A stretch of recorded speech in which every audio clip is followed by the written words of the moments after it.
Hello, good morning बच्चों। देखिए, आज हम आपको पेज नंबर 140 पे हिमालय पढ़ाने जा रहे हैं। महादेवी वर्मा का हिमालय चीटी, इससे पहले हमने आपको पढ़ाया था। आज आपका चैप्टर है हिमालय। देखिए, हिमालय का पद्यांश 1। हे चिर महान ये स्वर्ण रश्मि छु श्वेत भाल।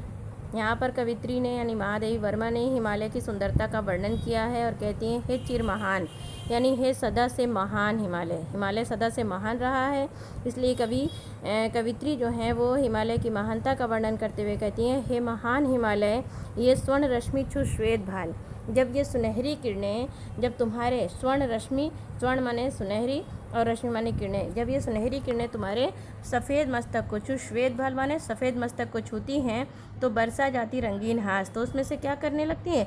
रंगीन हंसी बरसने लगती है, अर्थात हर तरफ से रंगीन रंगीन सी जैसे किरणें बरसने लगती हैं। जब सूरज की किरणें हिमालय पर्वत की सफ़ेद मस्तक को छूती हैं। सफ़ेद मस्तक इसलिए कहा गया क्योंकि हिमालय सदा बर्फ़ से ढका रहता है। हिमालय की चोटियाँ सदा बर्फ़ से ढकी रहती हैं, इसलिए वो सफ़ेद रहती हैं।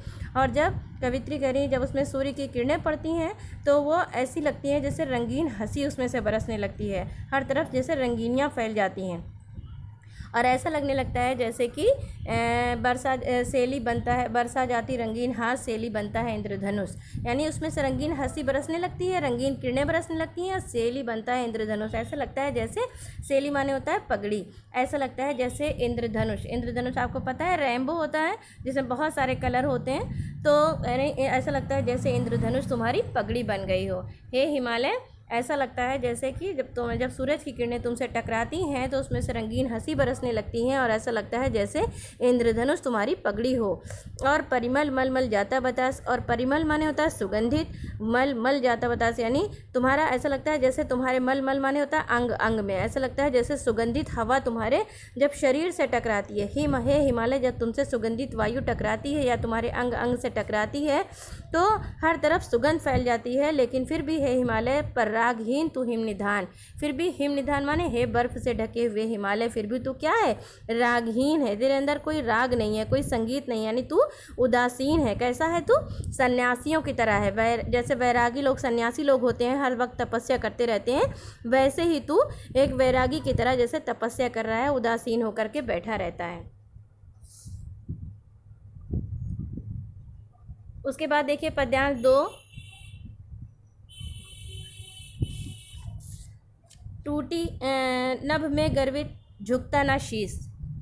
यहाँ पे कवित्री कह रही है नभ में, हे हिमालय कह रही हैं कभी तू हमेशा अटल, बहुत ही स्वाभिमान के साथ अटल खड़ा रहता है, आकाश की तरफ ऊंचा करके अपना सर, अपना मस्तक, अपना सिर कभी किसी के आगे नहीं झुकाता। हमेशा तू आकाश में गर्व के समान मतलब तेरी जो चोटियाँ हैं तू हमेशा गर्व के साथ खड़ा रहता है। तेरी चोटी कभी किसी के सामने नहीं झुकती है। और पर अंक लिए है दीन छार, लेकिन फिर भी तू, तेरी गोद में क्या है? तेरी गोद में क्या है? सिर्फ मिट्टी की धूल है, ऐसा लगता है। यानी तू हमेशा, हे महान हिमालय, तो इतना स्वाभिमानी है कि तू अपना सर गर्व के साथ ऊंचा रखता है, कभी किसी के आगे अपना सर नहीं झुकाता, लेकिन फिर भी तू अपनी गोद में सिर्फ धूल और मिट्टी लिए हुए खड़ा रहता है। मन गल जाता नत विश्व देखे हिमालय, जब तू जो है जब संसार के दुखों को देखता है तब कहते हैं जब संसार में फैले हुए दुखों को देखता है या संसार के लोगों को देखता है, जब वो दूसरों के आगे सर झुकाते हैं तो उनको देख करके तेरा मन पिघल जाता है। मन गल जाता है माने तेरा मन पिघल जाता है संसार में फैले हुए दुखों को देख करके। यानी जब संसार में लोग दुखी होते हैं, परेशान होते हैं, तो किसी के आगे भी सर झुका देते हैं, तो उनका झुका हुआ सर देख करके तुझे बहुत दुख होता है, बहुत तकलीफ़ होती है और तेरा मन पिघल जाता है। तन सह लेता कुलिश भार, और तेरा शरीर क्या होता है? कुलिश माने होता है वज्र, वज्र से भी अधिक कठोर भार को तेरा शरीर सह लेता है। तो इतना कठोर है कि तेरा शरीर वज्र से भी अधिक कठोर चीज़ों को सह लेता है, अपने शरीर के ऊपर बहुत आसानी से सह लेता है। लेकिन फिर भी कितने मृदु, कितने कठिन प्राण तेरे, लेकिन फिर भी तू कितना कोमल है। और यानी जितना तू बाहर से दिखने में कठोर है उतना ही तेरा मन अंदर से कोमल है। तू जितना बाहर से कठोर है उतना ही तू अंदर से कोमल है। पद्यांश 3 देखिए, टूटी है तेरी कब समाधि, यहाँ पे कह रही है, हे हिमालय, कवित्री कहती है, हे हिमालय, तू एक योगी के समान समाधि लगा करके बैठा रहता है और तेरी समाधि कभी भी टूटी नहीं है। झंझा लौटे शत हार हार, झंझा माने होता है तूफान, तूफान सत माने सैकड़ों, सैकड़ों तूफान आए और तुझसे टकरा कर हार कर वापस चले गए, लेकिन तेरी समाधि को तोड़ नहीं पाए।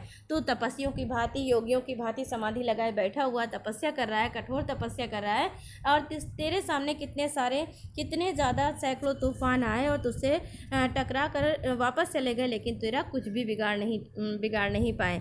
बह चला द्रगों से किंतु नीर, लेकिन फिर भी कह रहे हैं तू इतना दृढ़ है, इतना मजबूत है, इतना कठोर है, फिर भी जब तू बह चला द्रगों से किंतु नीर, लेकिन जब तू संसार में बढ़ते हुए दुखों को देखता है तो क्या होता है, तेरा मन, तू इतना भावुक हो जाता है कि तेरी आंखों से आंसू बहने लगते हैं। द्रगों से किंतु नीर, द्रग माने आँखें और नीर माने जल, यानी आंसू रूपी जल तेरी आंखों से बहने लगता है। अर्थात उसकी चोटी से नदियाँ बहती हैं, हिमालय की चोटियों से जो नदियाँ निकली हैं, उस नदियों का यहाँ पर कवित्री ने यानी ये बताया है कि वो दुखों के फैले हुए, संसार के फैले हुए दुखों को देख करके हिमालय रोता है तो उसकी आंखों से नदी के रूप में आंसू बहते रहते हैं। सुनकर जड़ते कड़ की पुकार, यानी जब वो सुनता है संसार में जलते हुए कणों को की पुकार को जब सुनता है तो उसकी आंखों से आंसुओं की धाराएं फूट पड़ती हैं, अर्थात नदियों की धाराएं फूट पड़ती हैं। सुख से विरत दुख में समान, हे हिमालय, तू सुख से हमेशा के लिए विरक्त है,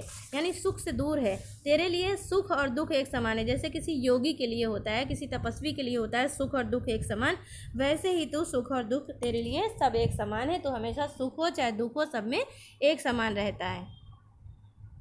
अब देखिए पद्यांश 4, कवित्री यहाँ पे क्या कह रही हैं, मेरे जीवन का आज मुख तेरी छाया में हो मिलाप कह रही हैं, मेरे जीवन की आज यही अभिलाषा है। मूक माने होता है चुप्पी, शांत, मौन, कुछ भी कह सकते हैं कि मेरी, कह रहे हैं कवित्री यहाँ पे उनकी इच्छा है कि मेरा जीवन कैसा हो जाए, बिल्कुल तेरे समान हो जाए, यानी तेरी छाया में मिलाप हो मेरा जो जीवन है, मेरे जीवन की यही इच्छा है कि मैं जो तेरा जितना जैसे भी जो भी तेरे गुण हैं, जितने भी तेरे अच्छे आचरण हैं, वो सब मेरे अंदर समा जाए।